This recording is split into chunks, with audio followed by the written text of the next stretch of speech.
가득할 수 있기를 주의 이름으로 축복합니다. 옆에 분에게 인사합니다. 주의 평화를 빕니다. 주의 평화가 우리 모두에게 가득 넘쳤으면 좋겠습니다. 지금으로부터 약 500여 년 전 중세 캐톨릭이 극도의 부정과 부패에 빠졌을 때 독일의 한 지역에 동일한 이름을 가진 두 사람이 살고 있었습니다. 이 마틴이라는 이름을 가진 사람인데요, 바젤의 마틴이 있었고 또 마틴 루터라는 사람이 있었습니다. 이 두 사람이 같은 시대 같은 지역에 살면서 똑같이 하나님의 말씀을 읽고 놀라운 진리를 발견하게 됩니다. 이 바젤의 마틴이라는 분은 하나님의 말씀을 읽다가 놀라운 하나님의 구원의 신비를 발견했습니다. 지금까지 중세 캐톨릭은 교황의 명령이 성경보다 권위가 있었습니다. 하나님의 말씀을 지켜 행함으로 행위를 가지고 구원을 얻을 수 있다고 믿었습니다. 그래서 바티칸 성당을 베드로 성당을 지키기 위해서 면죄부를 파는 그런 잘못된 일을 서슴없이 해하고 있는 그런 시대입니다. 그런데 이 바젤의 마틴은 하나님의 말씀을 읽는 가운데 사람이 구원 얻는 것은 행위에 있지 않고 오직 믿음에 있다, 오직 십자가를 믿는 믿음으로만 구원받을 수 있다라는 이 놀라운 진리를 깨닫게 됩니다.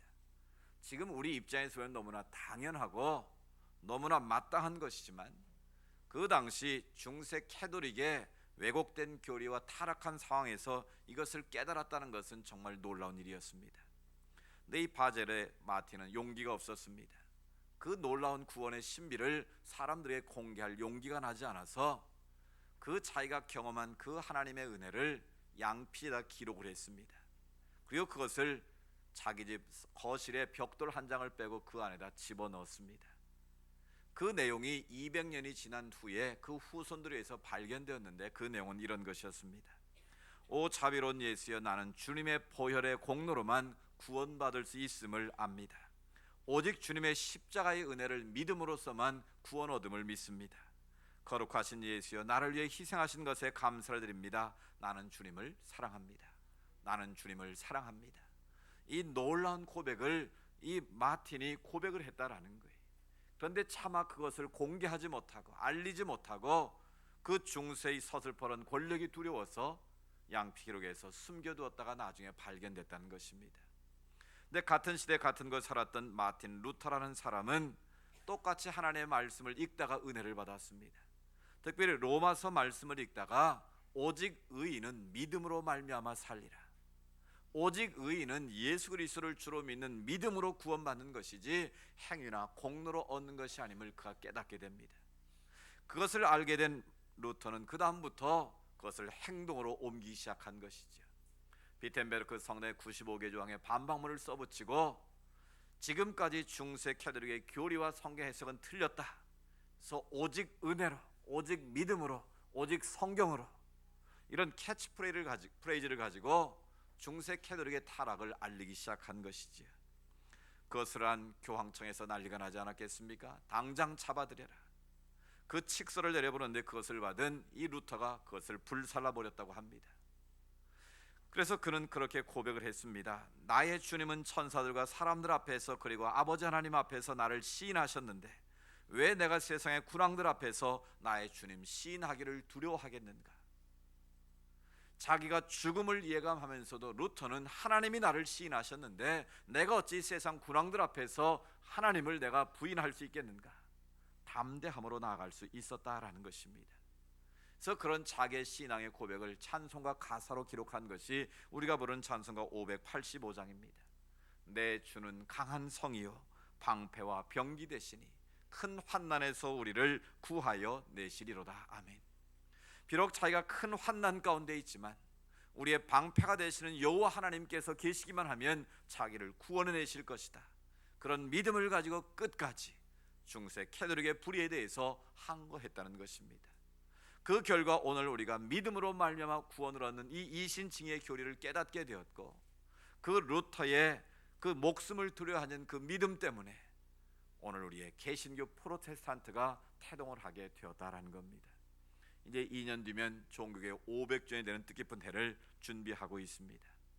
오늘 우리가 같은 시대를 살고 있으면서도 우리가 어떻게 하나님을 고백하고 어떤 태도로 하나님을 섬기는가에 따라서 우리는 바젤의 마틴처럼 행동할 수도 있고, 또 마틴 루터처럼 용기 있게 신앙의 자유를 위해서, 복음을 위해서 헌신하는 사람이 될 수 있다라는 겁니다.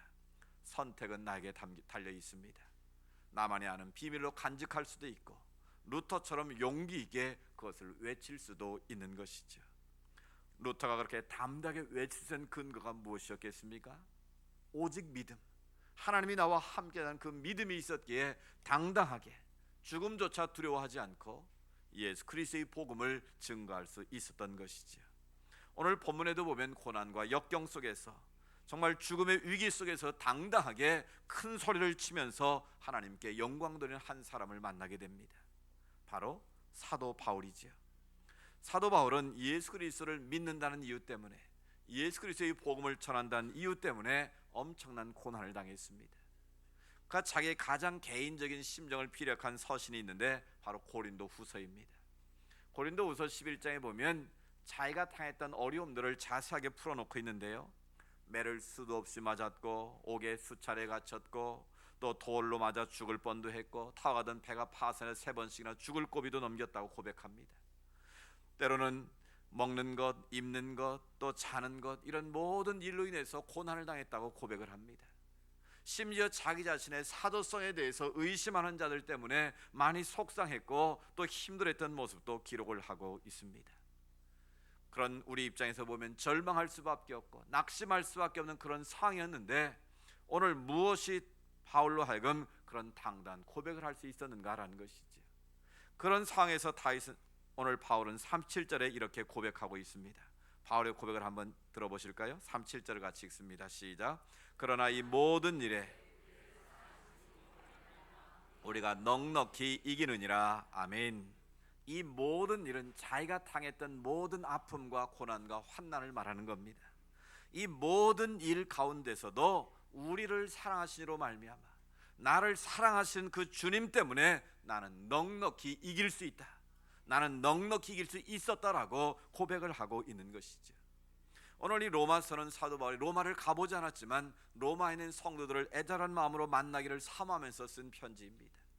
자기도 그런 고통과 아픔 속에 있지만 로마에 있는 그리스도인들 역시도 황제를 신으로 섬기는 그 도시 한복판에서 예수를 주로 고백하는 것이 얼마나 힘들겠는가. 예수 믿다가 붙잡힌 사자의 밥이 되기도 하고 옥에 갇혀 죽임을 당하는 그런 상황 속에 있는 그들을 위로하기 위해서 로마서를 쓴 것이 아니겠습니까? 바로 자기 입장이나 로마에 있는 그리스도의 입장이나 그 동병상련의 아픔을 가지고 그들을 향해서 사랑의 고백을 들려주고 있는 것이죠. 이 모든 일에 우리를 사랑하신 이로 말미암아 우리가 넉넉히 이길 수 있다, 너희가 낙심하지 말고 좌절하지 말고 끝까지 승리하는 그날까지 우리 함께 믿음으로 이기자라고 권면하고 있는 것이죠. 오늘 이 말씀을 동일하게 주시는 주님의 음성입니다. 올 한 해를 살아오면서 많은 아픔이 있었을 것입니다. 문제도 있었을 것입니다. 여전히 해결되지 않는 그 숙제들로 인해서 마음이 무거우신 분도 있으실 겁니다. 때로는 절망할 수밖에 없고, 때로는 낙심할 수밖에 없고, 때로는 원망 불평할 수밖에 없는 그 상황이지만, 오늘 바울처럼 이 모든 일에 우리를 사랑하시로 말미암아 우리가 넉넉히 이길 수 있느니라, 이 믿음과 이 고백을 우리가 함께 주님 앞에 올려드릴 수 있기를 원합니다. 어떻게 해서 바울은 그런 어려운 상황 속에서도 이런 놀라운 고백을 할 수 있었을까요? 어떻게 하면 넉넉히 이기게 하시는 하나님의 은혜를 찬양할 수 있었을까요? 오늘 본문 말씀에 보면 5가지 질문을 통해서 그 해답을 제시하고 있습니다. 근데 2가지는 동일한 내용이기 때문에 4가지로 묶어서 오늘 말씀을 전하려고 합니다. 첫 번째로 바울이 그렇게 어려움 속에서 당당할 수 있는 비결, 넉넉히 이길 수 있다고 말할 수 있는 비결은 바로 31절에 나와 있는데요, 하나님이 우리 편이시기 때문에, 하나님이 내 편에 나를 돕고 계시기 때문에 나는 넉넉히 이긴다고 그는 고백합니다. 우리 31절 말씀을 같이 읽습니다. 시작. 그런즉 이 일에 대하여 우리가 무슨 말을 하리요? 만일 하나님이 우리를 위하시면 누가 우리를 대적하리요? 아멘. 하나님이 우리를 위하시면 누가 우리를 대적할 수 있겠습니까? 라고 바울은 질문을 던지고 있습니다. 결국 하나님께서 내 편이 되셔서 나를 돕고 계시고 나를 지키고 계시고 나의 후견이 되어주신다면 누가 대적해도 누가 싸움을 걸어도 이길 수 있다라고 바울은 믿었다라는 것입니다. 여러분, 이 한 나라의 대통령의 자식만 돼도 얼마나 힘이 있고 권세가 있습니까? 그래서 그 힘을 믿고 어깨에 힘을 주고 세도를 부리다가 결국 어려움 당하는 것을 우리가 역사적으로 보지 않습니까? 육신의 아버지가 권력이 있고 힘만 있어도 얼마나 그 자식들이 당당합니까? 그 주변에 있는 사람들이 그 세도를 부리고 위세를 떨지 않습니까? 육신의 세상의 힘과 권력만 있어도 그렇게 당당하게 행동할 수 있다라는 거예요. 근데 오늘 우리는 어떻습니까? 비록 우리가 세상에서 세상의 권력은 없고 힘이 없을지라도 우리는 전지전능하신 하나님께서 나의 아버지가 되시는 줄로 믿습니다. 우리가 기도할 때마다 뭐라고 고백합니까? 하늘에 계신 우리 아버지, 하늘에 계신 우리 아빠, 그 하나님이 나의 아빠가 되셨다라는 거예요.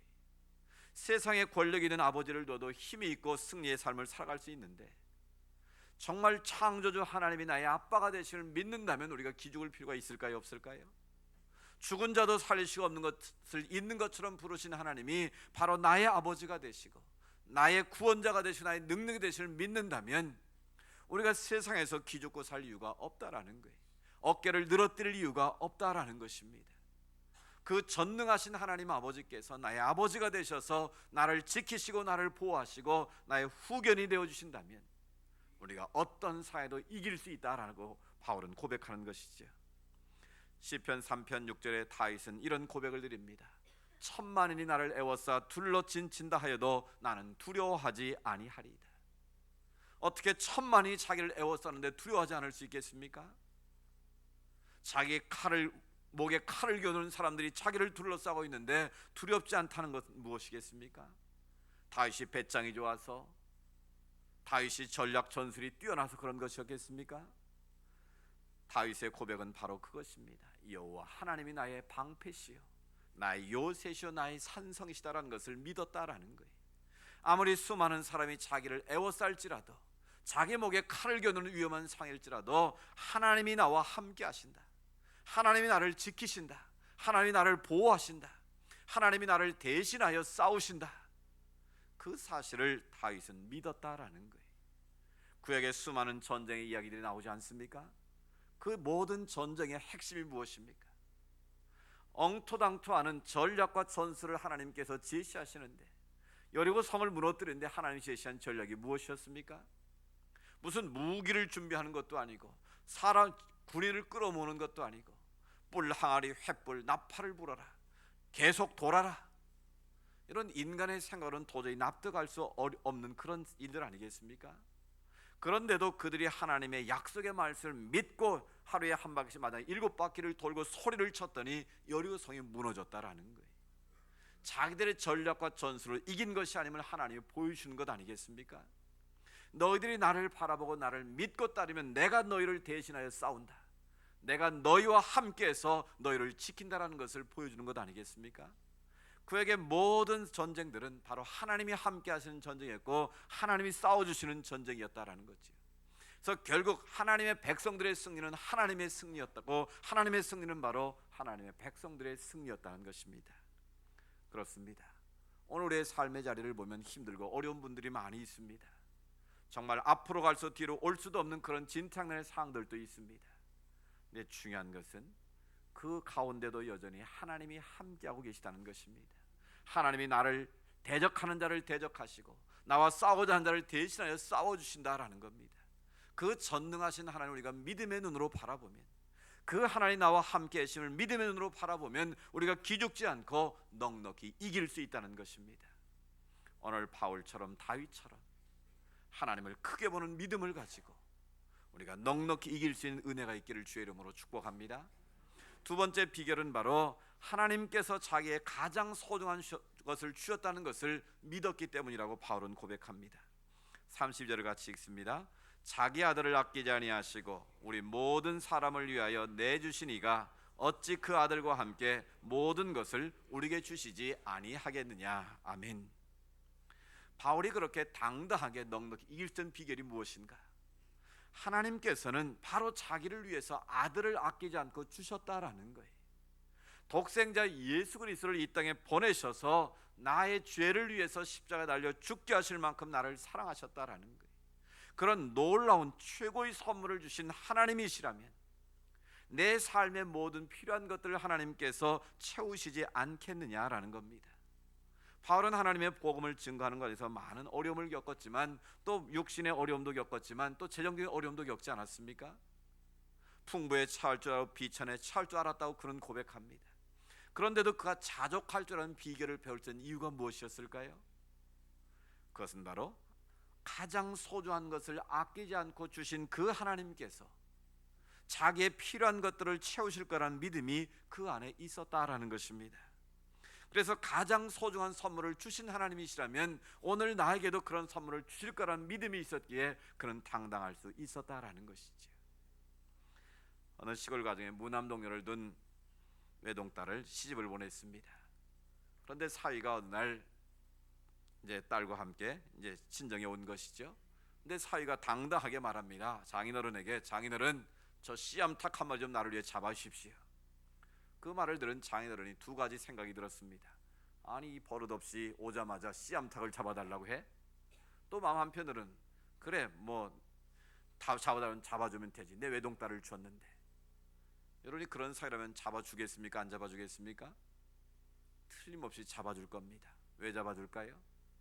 자기가 가장 아끼는 무남동네인 외동딸을 줬는데 뭐 씨암탉 10마리 100마리가 문제겠습니까? 마찬가지라는 거죠. 하나님께서 우리를 위해서, 우리를 구원하시기 위해서 그 아들 예수를, 가장 소중한 아들을 보내셔서 죽게까지 하셨는데 우리의 필요한 것들을 하나님께서 채우시지 않겠느냐, 우리의 필요를 하나님께서 하시고 공급하시지 않겠느냐라고 바울은 그 사실을 믿었다라는 거예요. 그래서 자기가 어려움에도 처했고 풍부에도 처할 줄 알았지만 그 하나님을 믿었기에 그는 자족할 줄 알았고 그 속에서 하나님을 찬양할 수 있었다라는 것이죠. 그래서 에베소 3장 20절에 바울은 이렇게 고백합니다. 우리 가운데서 역사하시는 능력대로 우리가 구하거나 생각하는 모든 것에 더 넘치도록 능히 하시리에게. 아멘. 우리 하나님은 능력대로 우리에게 역사하시는데 구하는 것만 주신 것이 아니라 생각하는 것까지도 주실 준비가 되어 있다라는 거예요. 하나님이 째째하신 분이 아니라는 겁니다. 하나님께서 우리가 구하는 것만 주고 안 구하면 안 주시는 분이 아니라는 거예요. 우리의 모든 필요를 아시는 주님이시기에 우리의 온갖 구하는 것이나 생각하는 것까지도 넘치도록 채우신다는 것을 바울은 믿었다라는 것입니다. 오늘도 우리에게 이런 믿음이 있기를 주의 이름으로 축복합니다. 그래서 예수님께서 구하는 자에게 좋은 것을 주신다고 우리에게 말씀하십니다. 마태복음 7장 산상순에 예수님이 강조하신 내용이 바로 그거 아니겠습니까? 기도에 대해서 말씀하시면서 자식이 떡을 달라고 그러는데 돌을 줄 부모가 어디 있겠느냐, 자식이 생선을 달라고 그러는데 전갈 뱀을 줄 부모가 어디 있겠느냐. 악한 부모라도 자식의 좋은 걸 줄 알거든. 하물며 하늘에 계신 너희 천부께서, 아버지께서 구하는 자에게 뭘 주신다고요? 좋은 것을 주시지 않겠느냐. 의사했던 누가는 성령을 주시지 않겠느냐. 즉 가장 귀하고 소중한 것을 반드시 하나님이 주실 거다는 믿음을 우리에게 말씀하시는 것이죠. 여러분 삶이 어렵고 힘드십니까? 결핍이 있습니까? 오늘 바울처럼, 오늘 주님의 말씀처럼 좋은 것 주실 주님을 기대하시기 바랍니다. 그 주님을 기대하며 믿음으로 하나님 앞에 구하시기를 바랍니다.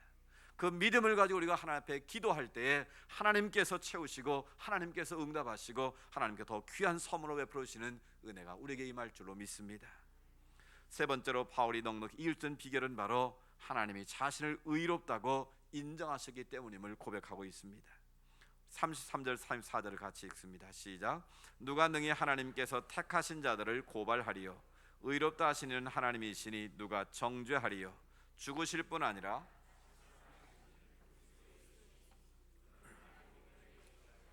우리를 위하여 간구하시는 자시니라. 아멘.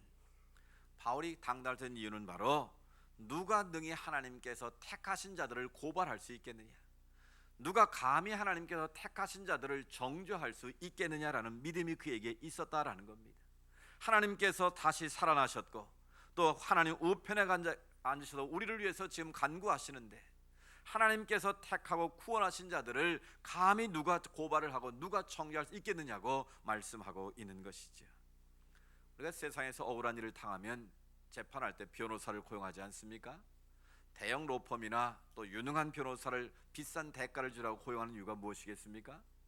그 재판에서 그 변호를 통해서 승소하기 위해서가 아니겠습니까? 그래서 유능한 변호사를 고용하면 성공할 확률이 높습니다. 그런데 아무리 유능한 변호사라도 항상 이기는 것은 아니라는 것이죠. 실수할 수 있고 잘못할 수 있어서 패할 수도 있다라는 거예요. 오늘 바울이 고백하는 그 하나님은 어떤 하나님이십니까? 우리를 위해서 한 번도 패하지 아니하시고 항상 승소하시는 변호자 하나님임을 우리에게 말씀하고 있는 거예요.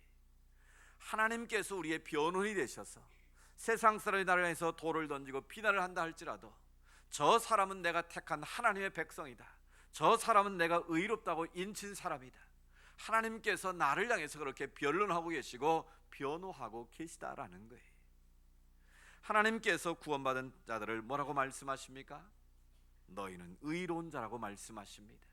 내가 의로운 삶을 살아서 의로운 자가 된 것이 아니고 여전히 죄 가운데 살았지만 하나님께서 그 아들 예수를 믿게 하심으로 우리의 죄가를 뛰어넘게 하셔서 우리를 의롭다고 인쳐주셨다라는 것이죠. 그래서 종교학자인 루터는 우리를 향해서 의인된 죄인이고 죄인된 의인이라고 말하고 있습니다. 우리는 하나님 앞에서 죄인이지만 또한 하나님 앞에 인정받은 의인이라는 것이죠. 그래서 우리는 의인답게 사는 것이 성도에 마땅한 삶의 태도임을 강조하고 있는 것이죠. 논어에 보면 이런 이야기가 있더라고요. 자공이란 제자가 공자에게 이렇게 물었습니다. 스승님, 훌륭한 사람이란 어떤 사람을 말합니까? 모든 사람들이, 모든 동네 사람들이 그 사람은 훌륭하다고 하면 그 사람은 진짜 훌륭한 사람입니까? 여러분 생각 어떻습니까? 모든 동네 사람들이 저 사람은 정말 훌륭한 사람이야 그러면 그 사람이 정말 훌륭한 사람일까? 그 질문에 공자가 이렇게 대답을 했습니다. 훌륭한 사람이 그를 훌륭하다고 하면 훌륭한 사람이지만 나쁜 사람이 그를 나쁘다고 하면 그 사람은 좋은 사람이다. 이 무슨 말이겠습니까? 누가 기준이냐가 중요하다는 거예요. 나쁜 사람이 나쁜 사람하고 훌륭한 사람이라고 말하면 그건 문제가 있다는 거예요. 그런데 훌륭한 사람이 그 사람에 대해서 훌륭하다고 말하면 그건 검증된 사람이다라는 것이지. 마찬가지입니다.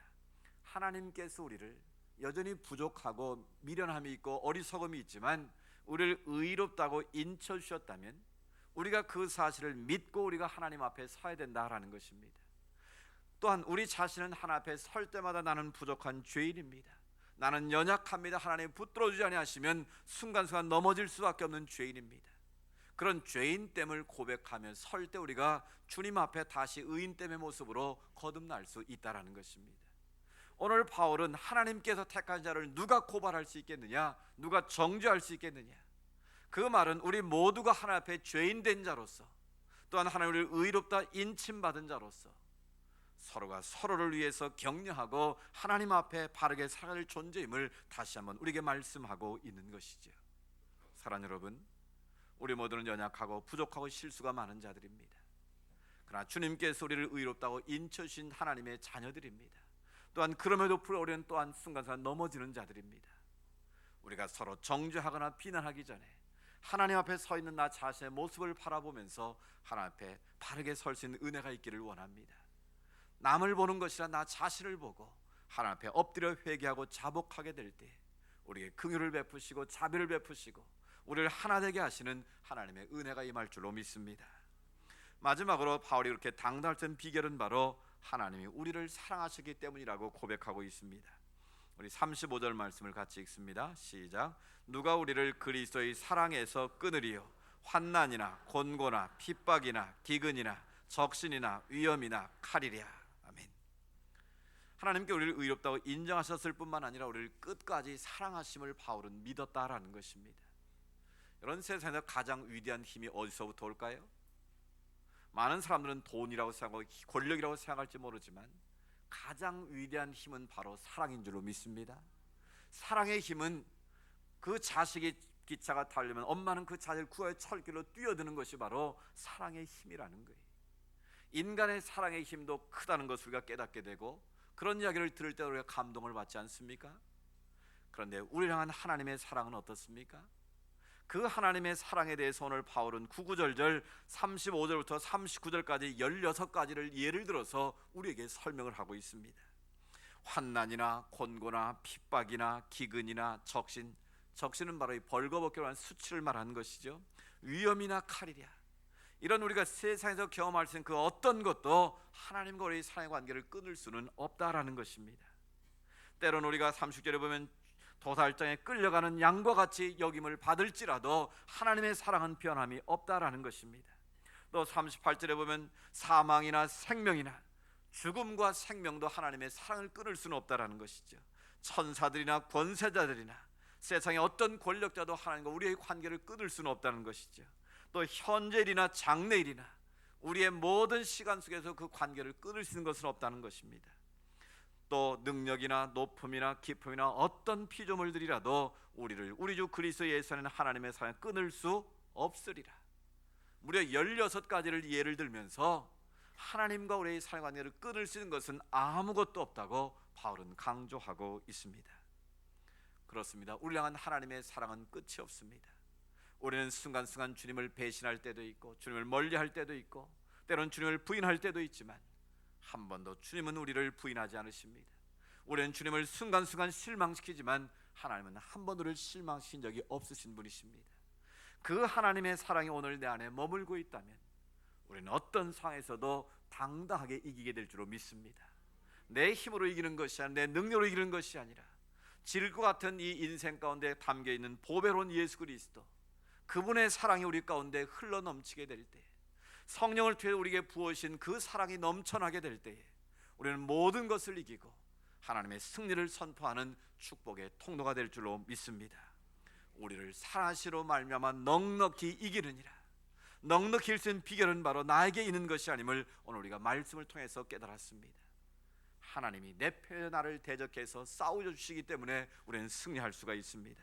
하나님께서 우리의 그 아들 예수를 주실 만큼 우리를 가장 보배롭고 소중하게 여기셨고 우리의 귀한 선물을 지금도 우리에게 주시기 때문에 우리는 넉넉히 이기게 되는 줄로 믿습니다.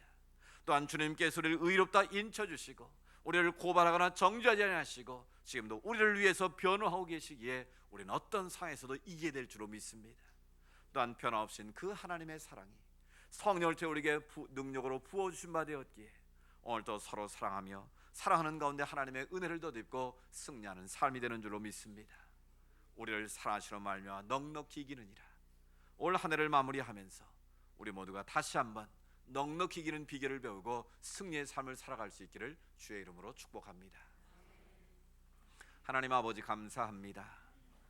우리의 삶은 때로 힘들고 어렵고 곤고하지만 오늘 사도 바울을 되신 말씀처럼 우리를 사랑하시는 말만 넉넉히 이기느니라, 그 승리의 비결을 우리가 함께 배웠습니다. 우리 마음에 잘 새기게 하셔서 순간순간 그 하나님의 사랑과 그 하나님의 은혜를 놓치지 않게 하셔서 늘 주님과 함께 동행함으로 하나님의 승리를 선포하며 넉넉히 이기게 하시는 주님을 찬양하는 아름답고 복된 삶이 되게 하옵소서. 예수님의 이름으로 기도드리옵나이다. 아멘. 오늘 주말 생각하면서 오 신실하신 주 찬양드리겠습니다.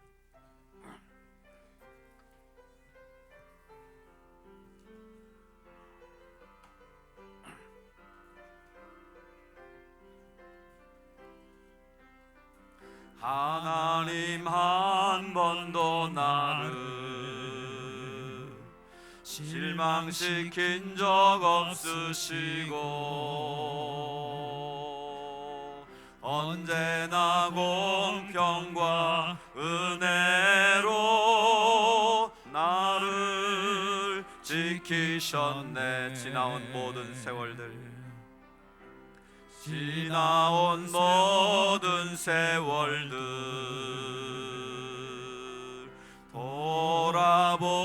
돌아보아도 그 어느 것 하나 주의 손길 안 미친 것 전혀 없네. 우리 다 같이 이란 찬양드리기를 원합니다. 오 신실하신 주, 오 신실하신 주, 오 신실하신 주, 내 너를 떠나지도 않으